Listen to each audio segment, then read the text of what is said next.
نحمدہ ونصلی علی رسولہ الکریم اما بعد فاعوذ باللہ من الشیطان الرجیم بسم اللہ الرحمن الرحیم خاتم المرسلین رحمت للعالمین صلی اللہ تعالی علیہ وآلہ وسلم کا فرمان ہے، قیامت کے دن سب نبیوں سے زیادہ میری امت ہوگی۔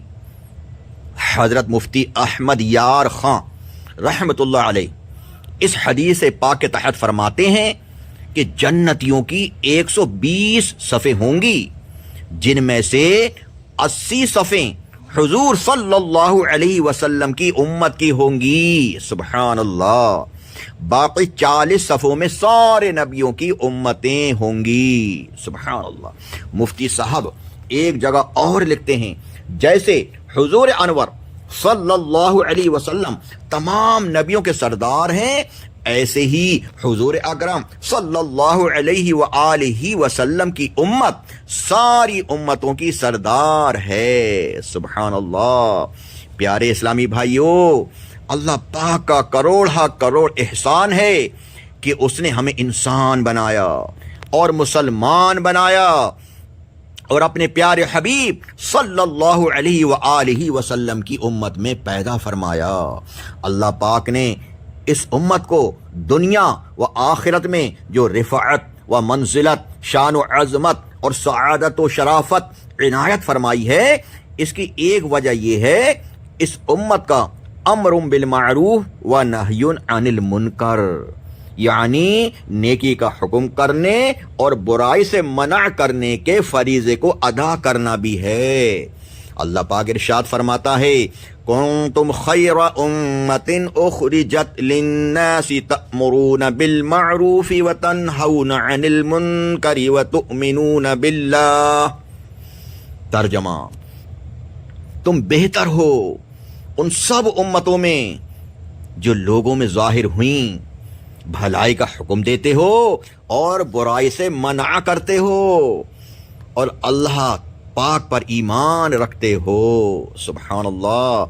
پیارے اچھے اسلامی بھائیوں، ہر مسلمان اپنی اپنی جگہ مبلغ ہے، یعنی دین کی دعوت دینے والا ہے، چاہے وہ کسی بھی شعبے سے تعلق رکھتا ہو، یعنی وہ عالم ہو یا طالب علم، مسجد کے امام ہو یا مؤذن، پیر ہو یا مرید، تاجر ہو یا گراہک، سیٹ ہو یا ملازم، افسر ہو یا مزدور، حاکم ہو یا محکوم، الغرض جہاں جہاں وہ رہتا ہو، جہاں جہاں کام کرتا ہو، اللہ پاک کی رضا کے لیے اچھی اچھی نیتوں کے ساتھ اپنی صلاحیت کے مطابق، اپنے علم کے مطابق، اپنے گرد و پیش کے، اپنے چاروں طرف اطراف کے ماحول کو سنتوں کے سانچے میں ڈھالنے کے لیے ہر وقت کوشش کرتے رہنا چاہیے اور نیکی دینے کا دینی کام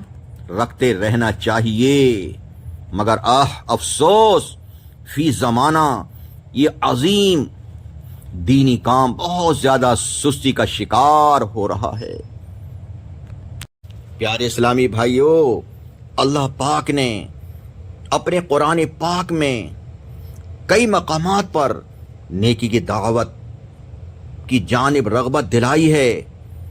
اللہ پاک اپنے کلام پاک میں ارشاد فرماتا ہے، وَلْتَكُن مِّنكُمْ أُمَّةٌ يَدْعُونَ إِلَى الْخَيْرِ وَيَأْمُرُونَ بِالْمَعْرُوفِ وَيَنْهَوْنَ عَنِ الْمُنكَرِ وَأُولَئِكَ هُمُ الْمُفْلِحُونَ۔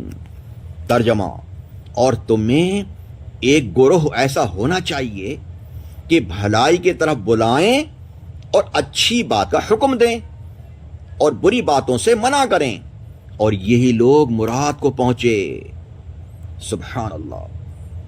حضرت مفتی احمد یار خان رحمت اللہ علیہ اس آیت کریمہ کے تحت فرماتے ہیں، اے مسلمانوں، تم سب کو ایسا گروہ ہونا چاہیے یا ایسی تنظیم بنو یا ایسی تنظیم بن کر رہو جو تمام بگڑے ہوئے لوگوں کو نیکی کی دعوت دے، کافروں کو ایمان کی دعوت، فاسقوں کو تقوی کی دعوت، غافلوں کو بیداری کی دعوت، جاہلوں کو علم کی دعوت، خوش مزاجوں کو لذت عشق کی، سونے والوں کو بیداری کی، اور اچھی باتوں، اچھے عقیدوں، اچھے عملوں کو زبانی، قلبی، عملی قوت سے، نرمی سے، اور حاکم اپنے محکوم اور ماتحت کو گرمی سے حکم دے، اور بری باتوں سے، برے عقیدے، برے کاموں، برے خیالات سے لوگوں کو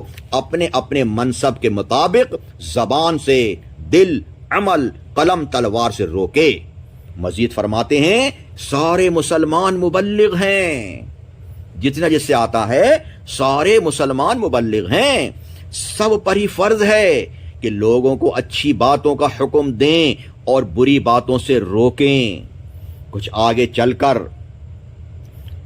آپ بخاری شریف کی یہ حدیث پاک نقل کرتے ہیں کہ پیارے آقا صلی اللہ علیہ وسلم نے ارشاد فرمایا بلغوا عنی ولو آیا، یعنی میری طرف سے پہنچا دو اگرچہ ایک ہی آیت ہو، یعنی تمہیں ایک ہی آیت یاد ہے، ایک ہی حدیث پاک یاد ہے تو وہ بھی پہنچا دو، بتاؤ لوگوں کو۔ اللہ اکبر۔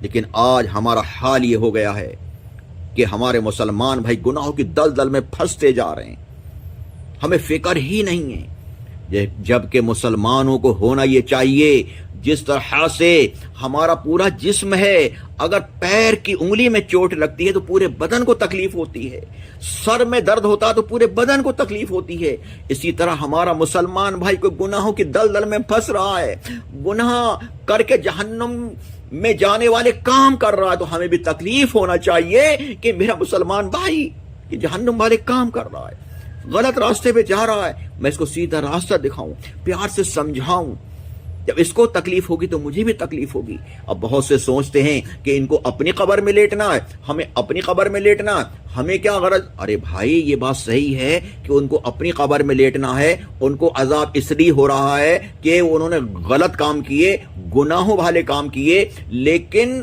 جو دوسرا گناہوں کو دیکھتے ہوئے خاموش رہا ان کو بھی تو تکلیف ہوگی کہ تم نے ان کو نیکی کی دعوت کیوں نہیں دی، تم نے سمجھایا کیوں نہیں، بتایا کیوں نہیں۔ تم سمجھاؤ، بتاؤ، تمہارا کام سمجھانا، بتانا ہے، کر کے دکھانا نہیں ہے، منوانا نہیں ہے۔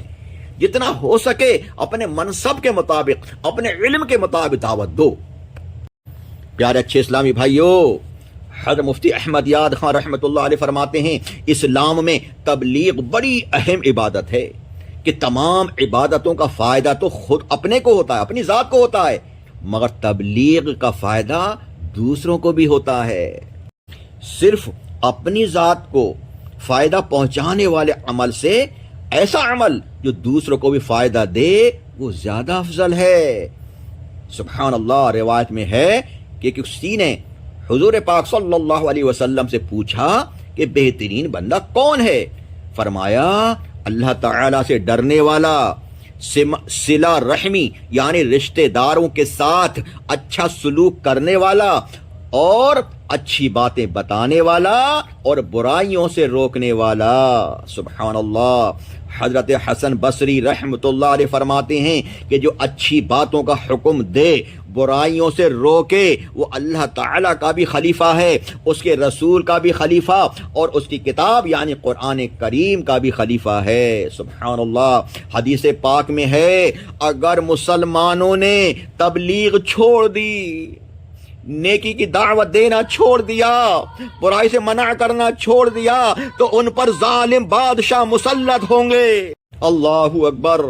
پھر سنیں حدیث پاک کو، پیارے آقا صلی اللہ علیہ وسلم فرماتے ہیں اگر مسلمانوں نے تبلیغ چھوڑ دی، یعنی نیکی کی دعوت دینا چھوڑ دیا، برائی سے منع کرنا چھوڑ دیا، تو ان پر ظالم بادشاہ مسلط ہوں گے، وہ حاکم بن جائیں گے آپ پر۔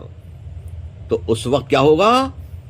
پھر وہ دعائیں بھی کریں گے تو ان کی دعائیں قبول نہیں ہوں گی۔ اللہ اکبر، اللہ اکبر۔ امیر المومنین حضرت ابو بکر صدیق رضی اللہ عنہ فرماتے ہیں کہ اے لوگو، بھلائی کا حکم دو، برائی سے منع کرو، تمہاری زندگی بخیر گزرے گی۔ امیر المومنین حضرت علی رضی اللہ عنہ فرماتے ہیں کہ تبلیغ بہترین جہاد ہے۔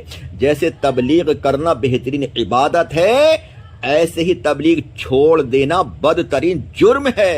اللہ اکبر۔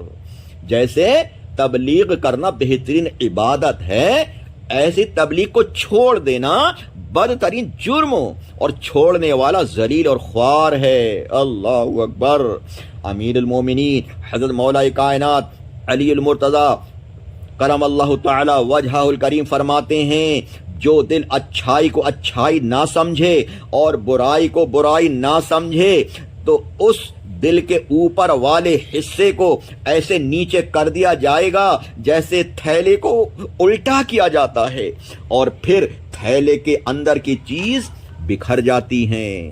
اللہ اکبر، اللہ اکبر۔ پیارے اچھے اسلامی بھائیو، آج کل چاروں طرف گناہ ہی گناہ کیے جا رہے ہیں، کوئی روکنے ٹوکنے والا نظر نہیں آتا۔ گھر گھر میں گناہ گناہ، اور جب سے یہ موبائل چلا اس نے تو بس بیڑا ہی غرق کر دیا ہے۔ اللہ پاک مسلمانوں پر رحم کرے۔ میرے پیارے اچھے اسلام بھائیو، نماز کی دعوت دیتے رہو، علم دین کی دعوت دیتے رہو، قرآن پڑھنے پڑھانے کی دعوت دیتے رہو، ہر گناہوں سے بچنے کی دعوت دیتے رہو۔ اللہ پاک ہم پر رحم کرے۔ آج ہم خود غور کریں کہ ہم نے نیکی کا حکم دینا کہیں بند تو نہیں کر دیا، کہیں گناہوں سے منع کرنے کا حکم ہم نے بند تو نہیں کر دیا۔ اس لیے کہ ہم طرح طرح کی آفتیں آ رہی ہیں، ظالم حکمراں حاکم بن چکے ہیں۔ ہم خود غور کریں، اپنے گریبان میں جھانکیں۔ اللہ پاک ہم سب کو نیکی کا حکم دینے، برائی سے منع کرنے کی توفیق عطا فرمائے۔